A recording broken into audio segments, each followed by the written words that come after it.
Hey everybody, welcome back to another episode of the Consummate Athlete Podcast, where we talk all about performance, training, nutrition, and how to be a more well-rounded, smarter athlete. I'm Molly Herford. If you haven't been listening, you don't know that I am a writer. I write about all things fitness, nutrition, training, endurance sport related. And when not writing about them in books and articles, I'm probably outside doing most of those things. And I'm Peter Glassford, Molly's co-host here on The Consummate Athlete. I'm an endurance coach and a registered kinesiologist. I help people ride bicycles mostly faster, but really off-road sort of disciplines and different adventures people get into. So, yeah. Yeah, and right now we are in, I'd love to say sunny California, but the fact of the matter is it is actually raining sideways as we speak. But, I mean, considering what California's kind of had to deal with in the last couple of months, everyone that we've kind of heard talking about it is saying that the rain is much needed. So while it's, maybe not the most fun for riding or running in, it's, good to be getting some rain here. Yeah, generally it's fairly predictable here. Today looks like it might indeed be sideways most of the day. But yes, you do need those days, and we've planned this fairly well with a rest day. We are shifting the podcast recording to when we were going to do some walking and get some groceries and sort of stack that activity and together time. But we're gonna make out. We're gonna make out here. Not make out with each other, although hopefully that happens at some point. But this is getting like an explicit rating on the podcast all of a sudden. But in fact, yeah, we're going to record this podcast. So today is a Q&A episode. We try and do these periodically, monthly or more frequently. And we have a few great questions from everyone who either they message Molly on Instagram or Twitter, or they use the contact form at consummateathlete.com. Yeah, and we're doing more of these Q&A episodes. We've realized we actually really, A, enjoy doing them, and B, we get so many really good questions. So, keep the questions coming, and don't forget they can be, super specific, super weird, super out there. They don't all have to be, just sort of generic blanket training questions. Kind of the more specific, the better in some cases, for sure. Definitely the more fun to dive into sometimes. Yeah, and these might be ones that you've sort of picked out of past episodes, and we can always sort of bug past guests, if not get them back on for a quick sort of blurb about something if you want a follow-up question or someone other than our opinions. We can definitely tap some of those people, and I'm sure they can get us some information again, if not get them back on the show even.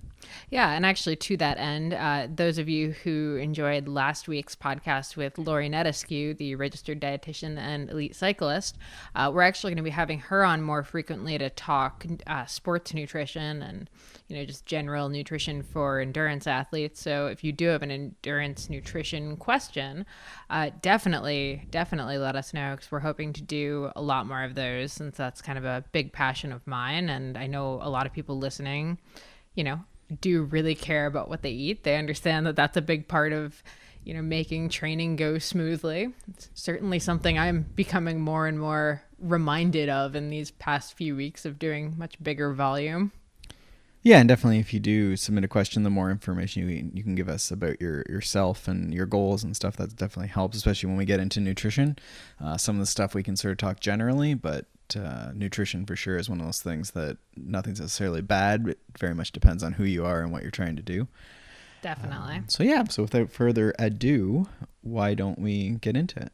Yeah. All right. Well, before we get into questions, let's talk. We've been trying to do this one thing on the podcast every week. We've been kind of remiss in it some weeks, but trying to remember to get it in there. So, Peter, what is the one thing you've been into this week? Well, with everyone talking about resolutions and stuff, I was like, you know what? I'm going to have sardines every day for lunch. I cannot roll my eyes more at this resolution. I think if you haven't tried a decent quality sardine, it's worth trying. I prefer the ones in olive oil, but they have different ones you can get. And a good, I'm not going to cite any brands, but some of the better brands, definitely. I think if you compare it to whatever supplements you're taking, especially if you're on a fish oil bandwagon or omega-3 type stuff, Yeah, I think it's just a good source of protein. It's pretty portable. It's not the easiest thing to eat around other people because of the smell of sardines. But Yeah, pro tip, please don't eat it in a van with someone else in the van. but I just put it with some lettuce and some hot sauce, and away you go. Yeah, I think we might even try it as a topping on the cauliflower corn pizza crust that we've been getting from Trader Maybe Joe's. that'll be sort of like anchovies or Yeah. something. But yeah, I had it there during the camp. I was in the van usually while the athletes were riding, so I just sort of would bring that and a couple other sort of snacks, and it's pretty portable, sort of. And I just treat it almost like medicine. But I'll be honest, I enjoy it relatively. So we'll see. Like I said to Molly, I'm hoping that my coat and my skin and everything's going to be just glowing by the end of the month. I don't know if that'll happen, but why not? I have no comment on this whatsoever. All right. My one thing, also food based this week. Because we're on the road, it's sort of annoying to end up getting a bunch of spices and like stocking a spice cabinet when you're only in a place for 3 weeks. But if you're in a place for 3 weeks, you kind of end up wanting to add some spice to your food that isn't just salt. I mean, I love salt, don't get me wrong. Well, and I think the bigger thing is, any of these nutrition questions often are around weight loss or trying to eat, lower sugar or, these sort of things. And Totally. I think spices, especially good quality spices that haven't been sort of sitting in the cupboard forever, but, none of us are professional chefs unless you're a professional chef. And so some of these pre-made spices, I'm trying to think of the ones we had at home that we really liked. Yeah, you really like the spice mixes. There's like herbs de Provence, and then there was another one. Is it like Italian like a vegetable? seasoning or Yeah, I something? mean, you pick what you like, but some of those things, you can put them on egg, you can put them on different meats, and some of them you lose the the gamble. Some of them you're like, wow, this is a completely different meal, right? And so if you have one or two or three of these, we'll call them miscellaneous spice mixes. It can be quite a game changer, right? If you're just having, chicken and broccoli every day. Yeah, Hopefully you're having more definitely. variety than that. But, ultimately a lot of our meals are sort of beef, sweet potato, and coconut. We often joke. And, if you go curry sauce one night and some spices or something. Yeah, so the one I've been particularly into this week, we got the Trader Joe's just everyday spice mix. And it's a range of the most generic spices that you could possibly imagine, right? It's, salt, pepper, chili, garlic, onion. So kind of your standard ones that you'd normally have at home as separate ones, but we obviously don't have them all here at this Airbnb we're staying in. So it's just sort of a nice little mix. It's got its own grinder attached to it, and it was like $2. So it's been a good one to just have and put on, everything: potatoes, eggs, veggies.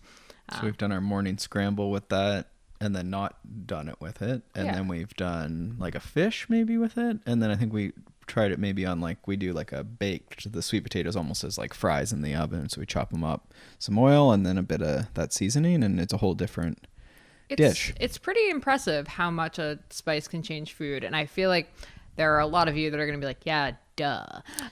But if you're like us and you're used to just kind of throwing 3 things in a pot or in the oven or whatever and calling it, good with the meal, honestly, a lot of the time we don't think of spices. So for me, and again, this is a I big think deal. if your New Year's resolution was around weight, right? Like rather than doing, I don't know, a tomato sauce or ketchup or something like that, certainly you may not even have to cut that out, but you could certainly, ketchup one day, no ketchup the next day, and then use like a spice mix that's essentially 0 calorie. Well, let's not talk crazy about getting rid of ketchup. I didn't say get rid of. I'm just saying you're going to cycle this a little bit more, right? I mean, I'll say it's made me use less ketchup. That's one of my, I think, major food indulgences, which is really lame, is probably ketchup. It's one of my favorite things. Yeah, I mean, I've always been a little crazy about condiments in general. I don't like when they overrun the door of the fridge, and that's an aside. But I think there's a lot of hidden calories between that and like the juices and stuff, right? And it's definitely one of those things that I think you could cut out relatively painlessly. And one of the tools to do that would be like a spice, for sure. Spices and salts, obviously. Mm-hmm. Yeah, it's actually pretty funny if you think about like the low carb, and I realize we're getting really tangenty with spices here, but with like going low carb or any of that stuff, it is shocking how many carbs ketchup actually adds to your eggs and stuff. It's pretty much just carbohydrate. It's sugar and tomato paste. So it's one of the worst offenders, I'm going to say, as far as hidden sources of carbohydrates and calories in your food. And because it's more of a savory thing, you don't think of it as being high sugar, but it totally is. Yeah, and I mean, there's subs. This is a tangent, but I think that's the point of the one thing question. Things like hot sauce, right? Like there's definitely like other subs there, right? You could do spices one day and more of like a hot sauce or mustard. Mustard tends to be lower calorie, lower sugar as well. Or even just like a homemade salsa. Like I'm very big on just chopping tomatoes, Sure. adding cilantro and lime juice. Anything and salt. you make, honestly, Yeah. for sure. Yeah, so that's a good one. Did you want to parlay that into nutrition, or where did you want to go on the first question? Well, I think that actually kind of lends itself to talking about dun dun dun the keto diet. Now, if you listen to last week's episode, you know we've gotten into it before and we've talked about kind of the nutritional side of it. But it is the new year, so that means there are going to be a fair amount of people that are going to be trying the keto diet, whether like for better or for worse. It was big in 2018. I'm hoping there's something new in 2019. No, I've seen so many articles in this past week about like keeping with your keto resolution. It's been pretty big, we'll say. So while I have mixed feelings about the actual keto diet itself, if you are going to do it, I kind of wanted to talk a little bit about it in terms of training and just kind of a couple reminders about it, I guess. So Peter, when you have clients that are coming to you and saying, I want to try keto for the new year, what's your kind of go-to response? I mean, it's like I say, it's becoming a common question, and I think it's maybe good. I mean, I think as adults, a lot of us, most of my clients are busy adults with families and jobs, and we're all aging. And I think some awareness. You're aging. Some awareness around carbohydrate and sugar and processed foods is good. I think a lot of times we're too quick to jump to the extremes, which is what a ketosis diet would be. A lot of us could benefit from reducing carbohydrate, whether that's in a sort of systemized or periodized fashion. So during maybe a base phase, which we talked about in one of the last podcasts, sort of your general preparation when the intensity isn't as high, you're not in race season, certainly reducing carbohydrate and reducing things like the ketchups that we were just talking about and stuff, right? And we don't need to be eating candy all the time or pop or juice. There's lots of these sources of carbohydrate that are relatively processed that we could pull out and probably see some benefit, whether that's in weight loss or performance. And, endurance performance is certainly based around utilizing fat. The one thing that I keep trying to remind people is that we all want that magic thing, right? And that has not been shown with ketosis or a low carb diet. There's been enhanced fat utilization shown. And I do think that we're going to see a revolution of sorts in some of the like ultra distance stuff where you can't get support.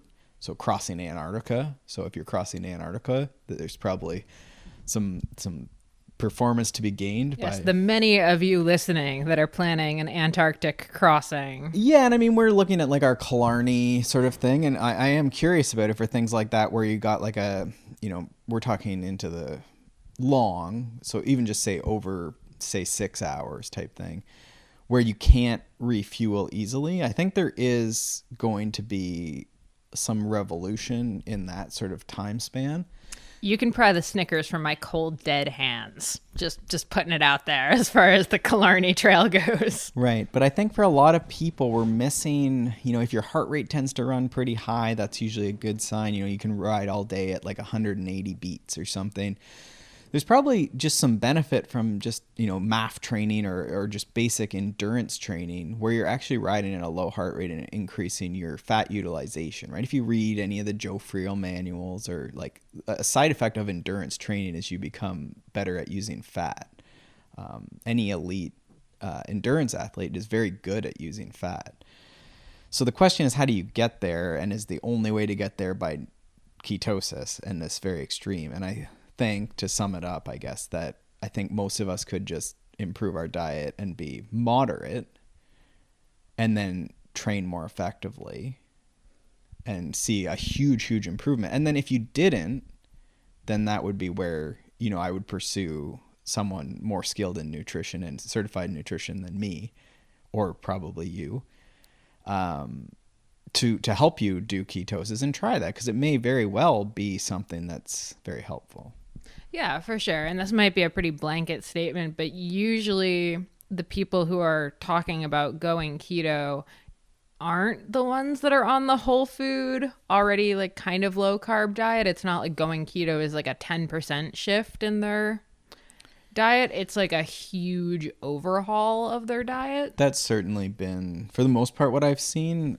You know, and again, we're seeing people at the high level, some really cool interventions for the peak, like 1% of athletes, where we're doing periodized nutrition, we're doing fasted workouts, we're doing, you know, periods of the year maybe where someone is dipping into ketosis, and that's certainly being done. But this is being done with the support of like professionals who like have studied this and are monitoring this, right? And I think it's very risky to go into that sort of stuff and again ignore the foundations of good nutrition and good training, which is, you know, the base of our pyramid of performance and health and wellness and being a human. So I had an amazing conversation with Swain Tuft, the pro cyclist. He's 41. He's been racing for years. Olympic medalist. Yeah, he's done the Giro d'Italia 8 times. He's raced the Tour. He's still racing at 41. And like, we have to get him on this podcast because his morning routine is amazing and I love him. But one of the things that he was saying about younger athletes these days, we got a little grumpy as we were doing an interview for Flow Bikes and another one for Canadian Cycling Magazine.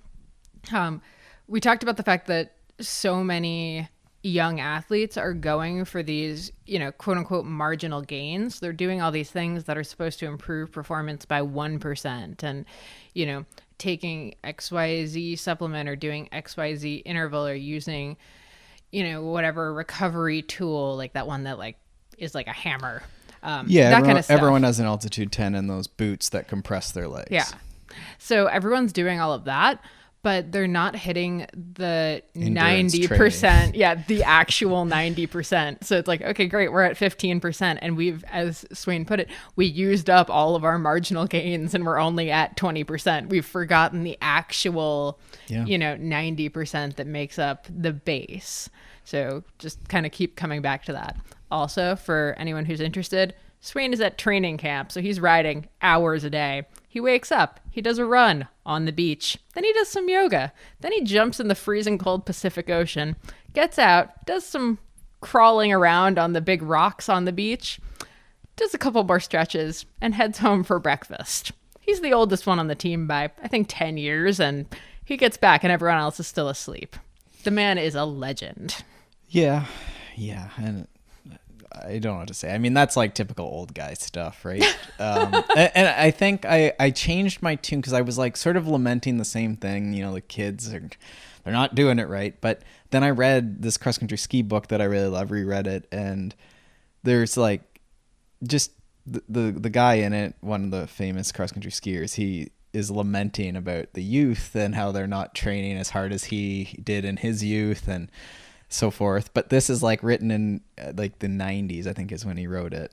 And so he's lamenting about in the 90s, right? And so it's like there's a whole like Swain, was a very young man. He was potentially in a different sport, but doing a, you know, not doing enough by the older generation's measure. So yes, and we walked tough. 10 miles to school in our bare feet. Yeah. Uphill both ways. So I don't know where we're going with the Swain Tuff, but it's you need to take care of the foundations, right? And it's boring. It's the boring stuff. It's, you know, vegetables and protein and going to sleep on time.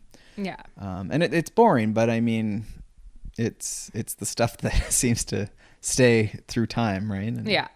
And then one last kind of point about keto, and I don't know if we talked about it in last week's episode, but Lori was actually mentioning it on her Instagram, and it reminded me. A lot of people mistake keto for low carb, and they either accidentally or purposefully keep their protein intake still quite high. But a keto diet is not actually a high fat, high protein diet. Yeah, you have to watch protein because it can be used, right? Blanking on the name of the term. Nucleogenesis? No, gluconeogenesis I was is when close. protein is can be used as carbohydrate. So you do have to be wary of that if you're aiming to go into ketosis. And there's a range there for sure, and it's somewhat based on how much you've done it. But as a base blanket, like again, these are sort of the common sense things that you see. Not common sense things, sorry, but the common things you see people who, see that on Instagram or Pinterest and then they go and do it without the help. And that's what I'm saying. Like there's all these like tripping points around salts and the amount of protein you can have and stuff like that. That someone who's a professional at this would need to help you with, right? Mm-hmm.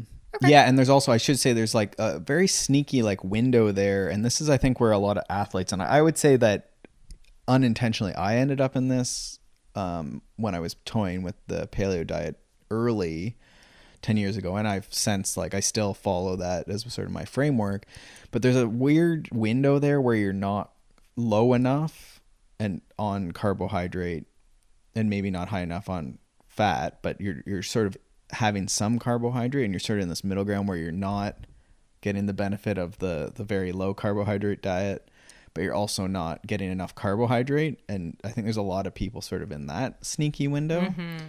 Mm-hmm. But all that to say, most people could just probably lower their carbohydrate because they're eating a fair bit. Yeah, for sure. Okay, moving on from keto. We had one question from Caitlin. She's looking for ways to incorporate exercise when working long hours in a city.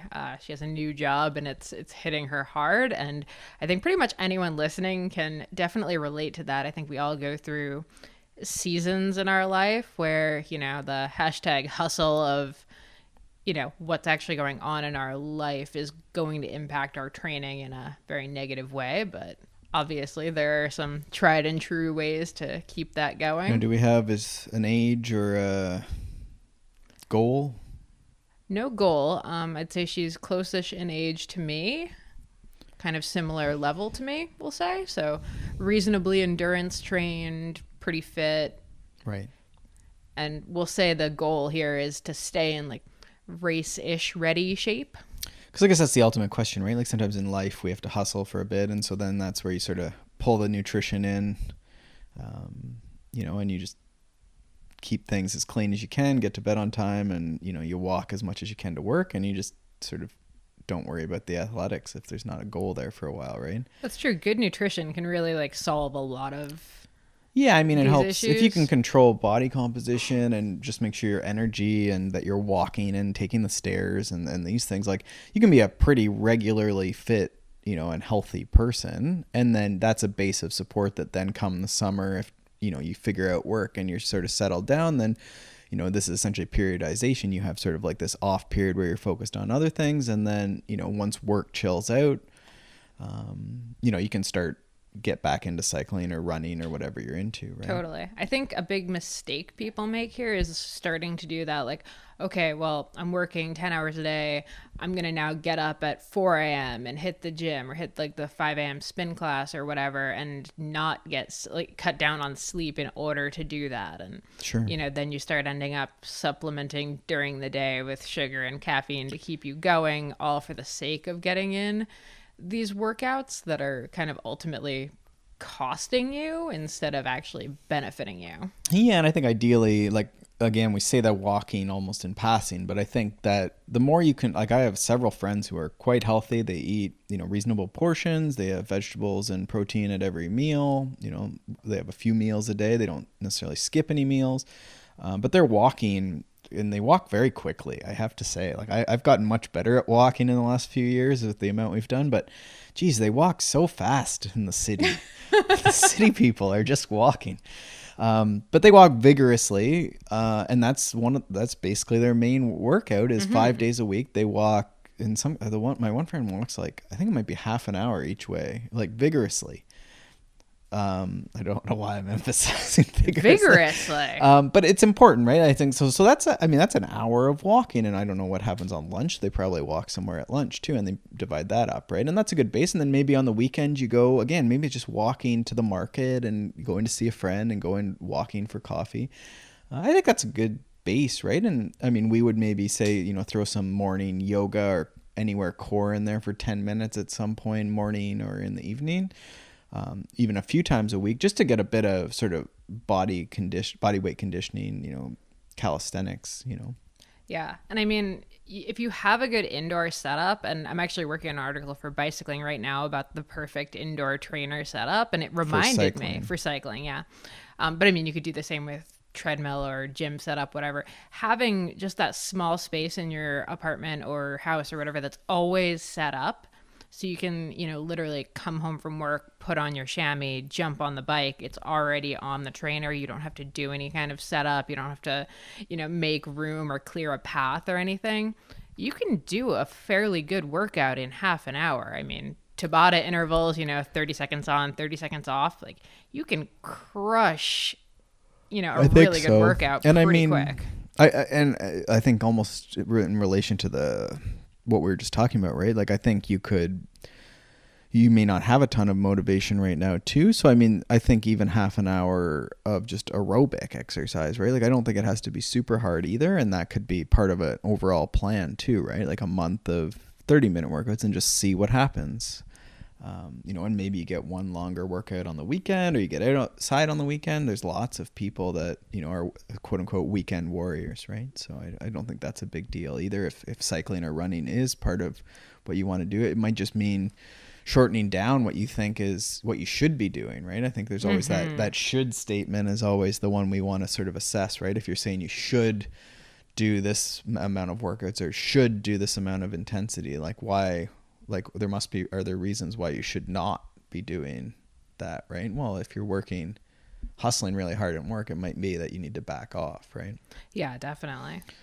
I was thinking the other thing too, if at work often, several clients have, we find out they have a gym or something, right? And they're not using it at work, and they could be going at lunch for a quick 30-minute strength workout. Yeah, you can actually not get that sweaty and do a really good strength workout. I mean, sometimes there's a shower too, right? But yes, for sure, you potentially could do something. And the other thought I had was like run commuting. If you're a runner, it's a no-brainer. If you have to build up to it, then it might be sort of a walk to start and then a run walk or whatever, subway part of the way and then walk or run. But I think you can do that. Run commuting is really simple, and certainly bike commuting is another option if you have facility to lock up bikes or whatever. Yeah, definitely. But that gets overlooked often too as something that you can incorporate. And then on Friday, maybe you bring a bit more stuff, and on the way home you can extend that into a bigger ride, right? Yeah, absolutely.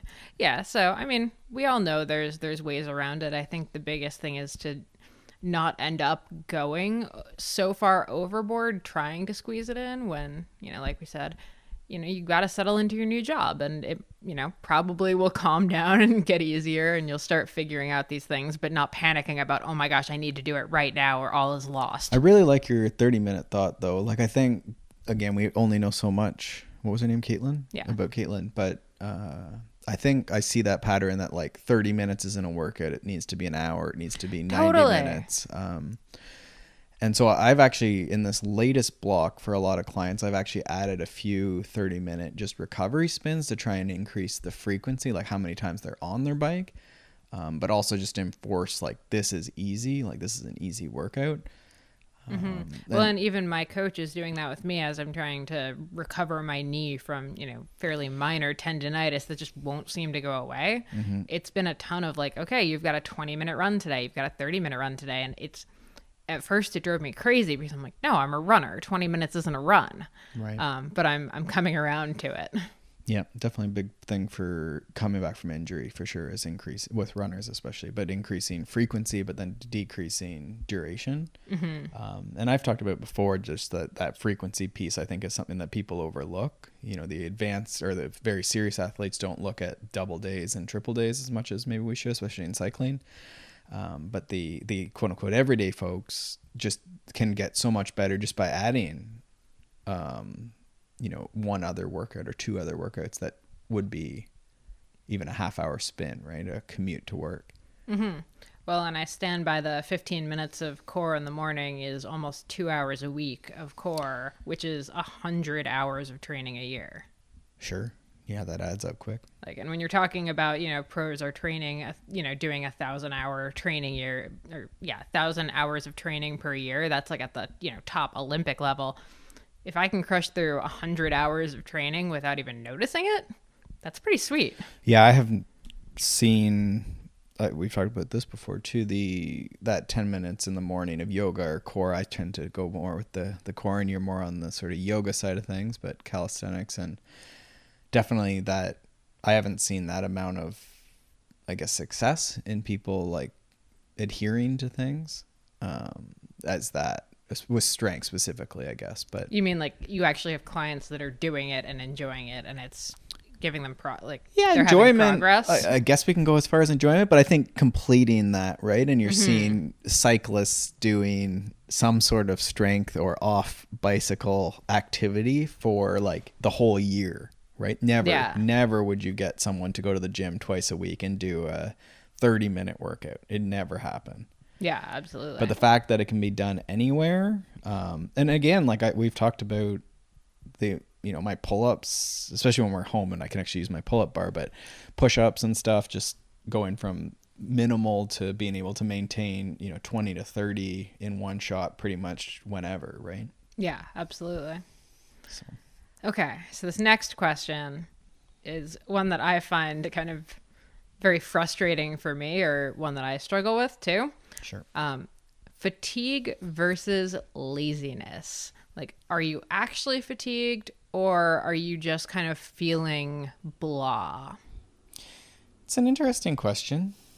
Because they kind of mean the same thing, but, how do you tell when it's physical fatigue versus just an emotional ennui?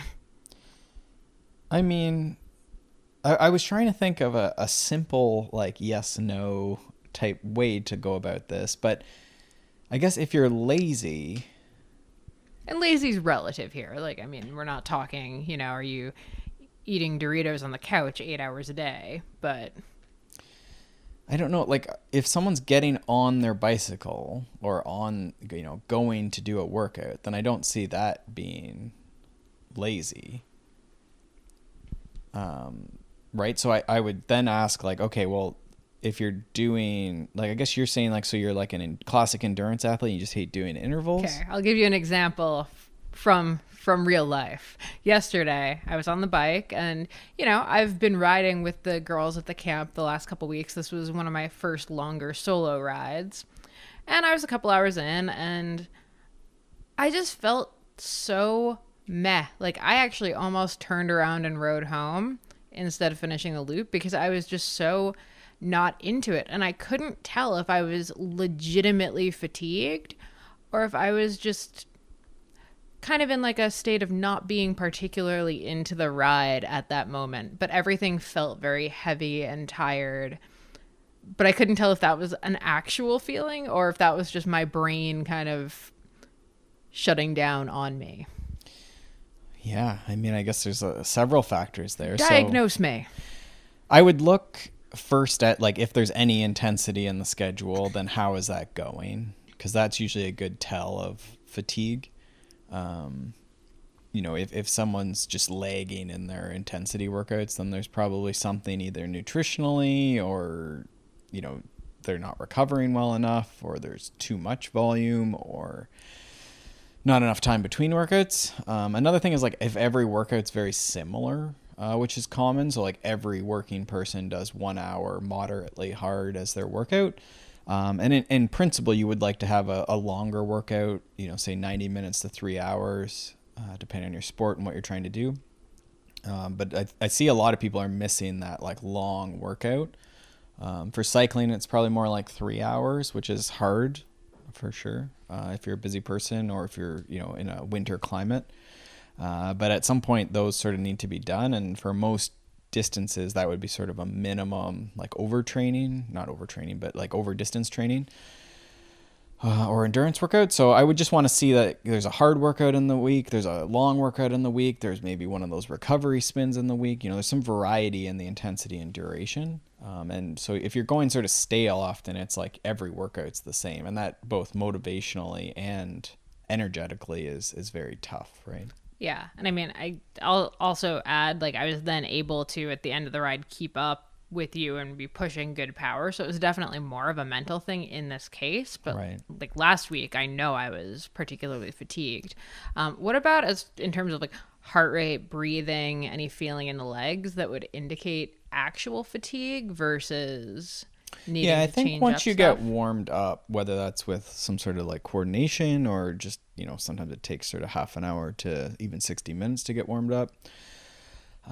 If you're still like feeling like blah, like just that sensation that like your legs are heavy or full, then that would be a good sign of fatigue for sure. Often what happens too is like you try and accelerate into, and that's why I sort of asked about intensity and how that's going.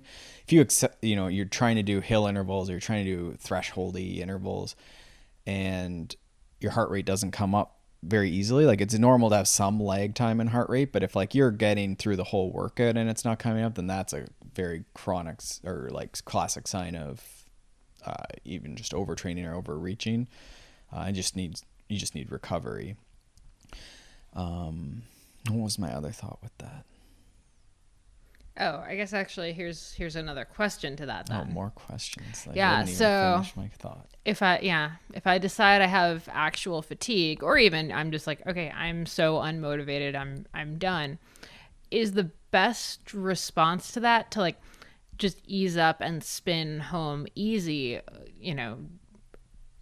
actually complete the hours or anything like that? Or is it to, take the fastest route home spinning or call an Uber, or do I finish the ride? So I recalled the other thing I wanted to say was that you should have a plan. And often where the like laziness or fatigue can sometimes come in is if there isn't really like a point to what you're doing, then it's very hard. You're getting tired, you're getting hungry, you're close to home, you're getting bored. Sometimes just riding for extended periods is boring. So if there isn't really a goal, and that goal could be to complete a loop or ride longer than you did or ride the loop faster, sometimes that's like the purpose, and it always comes back to that nebulous why, right? So sometimes just not having a plan is part of the issue, right? And then I sometimes struggle with that and have to sort of like make sure that I'm planning my training or consult with someone and get some ideas and stuff to sort of freshen stuff up. Because sometimes it's just you ride the same roads every single day and you do the same thing every single day. And so it's not that you're lazy, but you're becoming mentally fatigued, right? You aren't striving towards something. So to your latest question, what should you do? I wouldn't stop necessarily, like unless someone was very overtrained and just like completely like just, you're starting Fainting on the roadside. Yeah, I mean, you're seeing like crazy like blood pressure and not sleeping and just crazy irritability and stuff like that. If you're mid-ride, I mean, you could certainly shorten a ride and then go home and assess like, well, what is my training looking like? I'm going to take a couple days easy. But I think that's where you get back to that sort of 30-minute spins, low heart rate, and do that for a few days to even a week. A lot of times you haven't taken a rest week sometimes for people. And that's another question. When was your last rest day or last rest week, right? Again, it gets to that undulation in training, both in the week and the month, if not the year. But yeah, so hopefully, I don't know if that answers that question, but yeah, definitely like just even do something different for a couple days, right? Like that could be a day off. That could be riding easy. That could be riding with people. That could be, a variety of different things, different sport we would love in our consummate athlete ways. All right, perfect. All right, next one. Someone asked me what saddle I use, and they, asked this because talking about saddles and, bike fit and chamois choice and stuff like that is kind of my jam. I've written an entire book about it, Saddle Sore, Ride Comfortable, Ride Happy. So you'd think that I'd maybe have a saddle recommendation to give people. normally I would have just skipped this question, but because I get asked it every time we do talks, and someone recently asked me, I kind of wanted to address it because there's a reason I never really talk about what saddles that I use. And that's because none of us are exactly the same. So the saddle that works for me is not necessarily going to work for someone else. Even if they happen to be my exact height and weight, that doesn't necessarily mean we have the same sit bones. It doesn't mean we have the same, configuration of our various nether regions, for lack of a better way of putting that. So the saddle that I choose is probably not going to work for somebody else. So I think it's I purposely avoid saying which one I use because I don't want someone to go out and assume that happens to be a great saddle. That happens to be a great saddle for me. And, I've gotten terrible saddles. I've fallen into the trap of riding the saddle that came on my bike for a year before I remembered, oh, right, I have the power to change the saddle. It's really not that hard. So if you are looking for a saddle, recommendations are, fine, well and good. It sometimes helps give you a starting point. But a lot of bike shops will have either money back guarantees on saddles. They'll have saddles that they lend out. You can actually go to a bike shop and get your sit bones measured. So you sit down on this, basically sand pad, and it measures the space between your sit bones, and that can help direct you to a saddle that is properly sized for you. You might find that you prefer a cutout or a divot in your saddle. You might realize you actually really don't like that. You might want a more aggressive saddle. You might want a more relaxed saddle. There are tons of options out there. So rather than asking what saddle I use, thinking about what saddle is going to be right for you is probably a better thing. And whenever a cycling magazine or website has a review of a saddle, take it with a grain of salt because that is one person's nether regions on that saddle.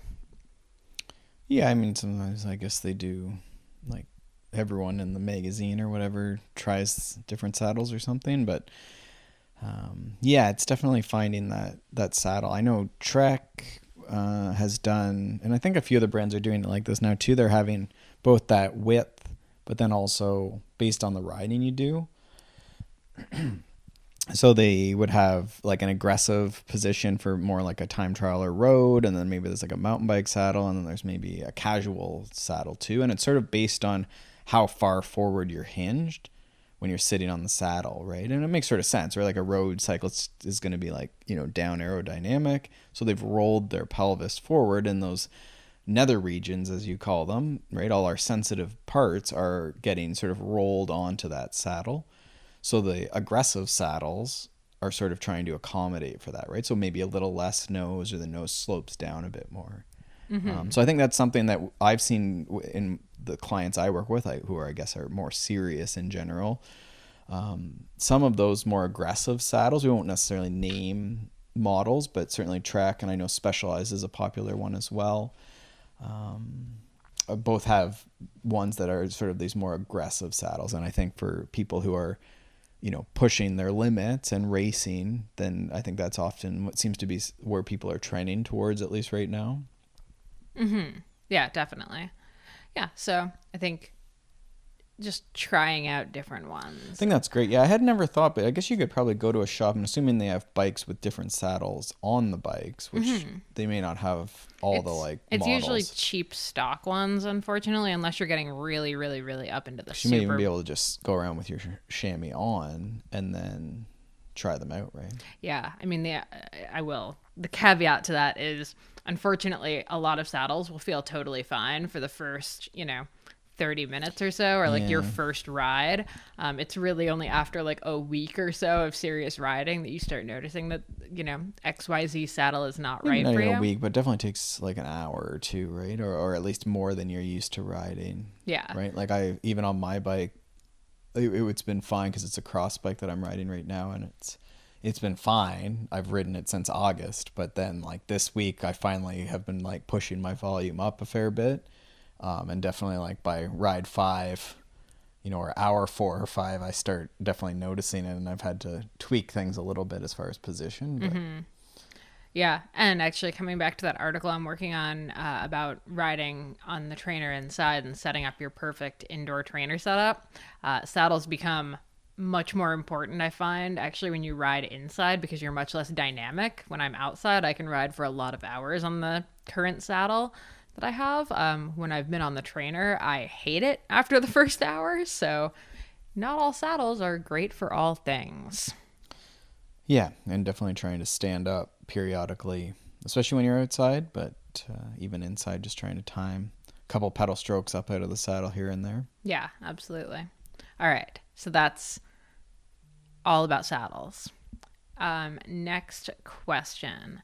And I actually love this one because I think it's something that all of us probably know the answer to, but will ignore the advice.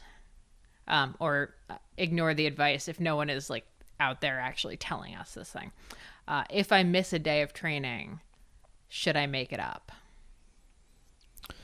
Yeah, I mean, I think it depends. The rule I give people, especially when they're following like a training plan or something, is that if you've missed the day because of something stressful, so work just was like this most stressful day ever, your boss was yelling at you, or like you were up all night with your kids and they were freaking out, then I just say like move on to the next day and just leave that day in the past. It's fine. And you might have to adjust like the next week. If say you were doing 3x10 this week and then next week you're doing 3x12, maybe next week you just ease into that. You don't necessarily have to like jump through it and skip it completely, but maybe that next workout sort of like blended. Maybe there's like maybe it's like a 12 and a 10 and then an 8, or a 12 and 2 10s.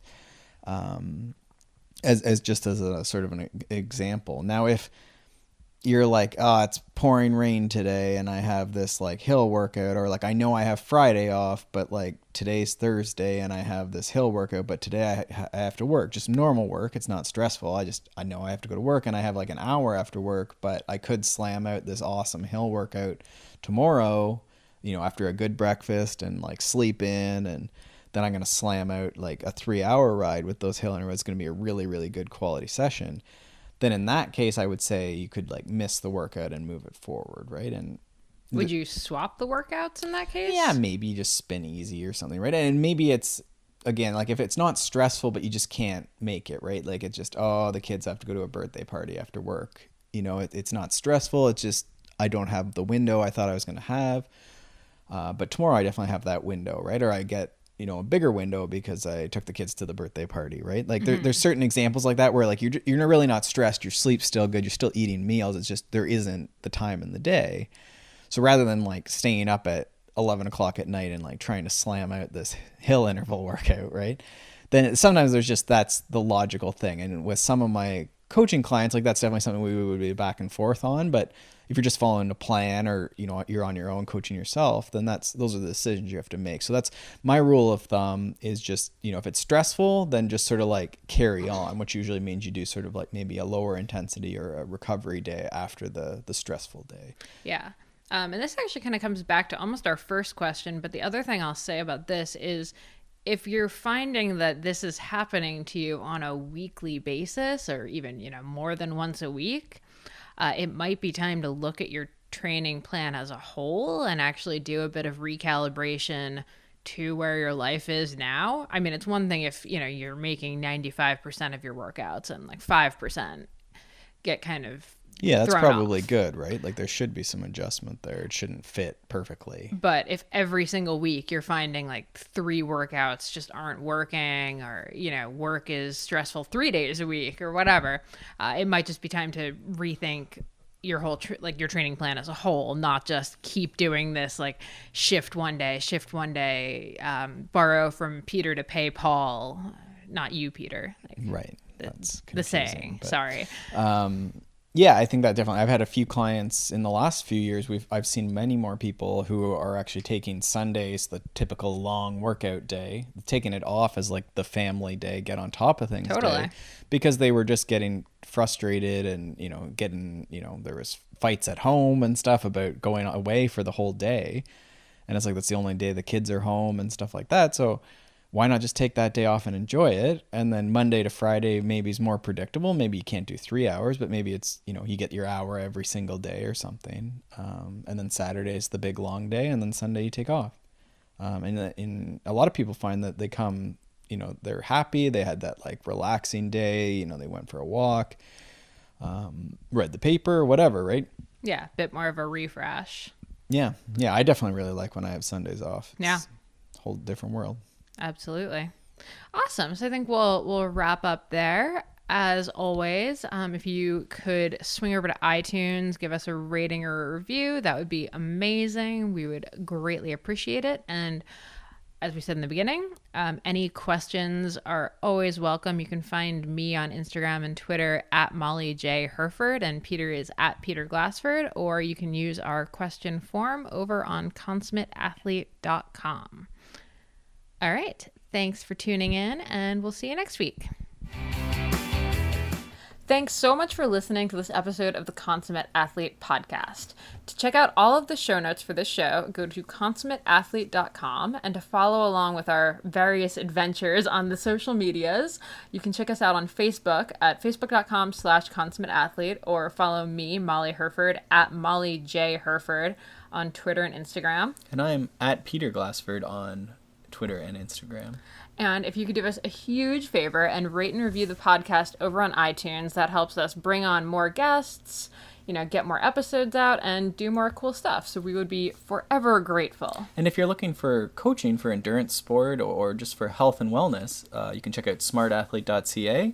And for amazing outdoor content, you can check out theoutdooredit.com. Aw, honey. And that's theoutdooredit.com for Molly Herford's writing and all things outdoors. All right. Thank you so much for listening, guys, and we'll see you next time.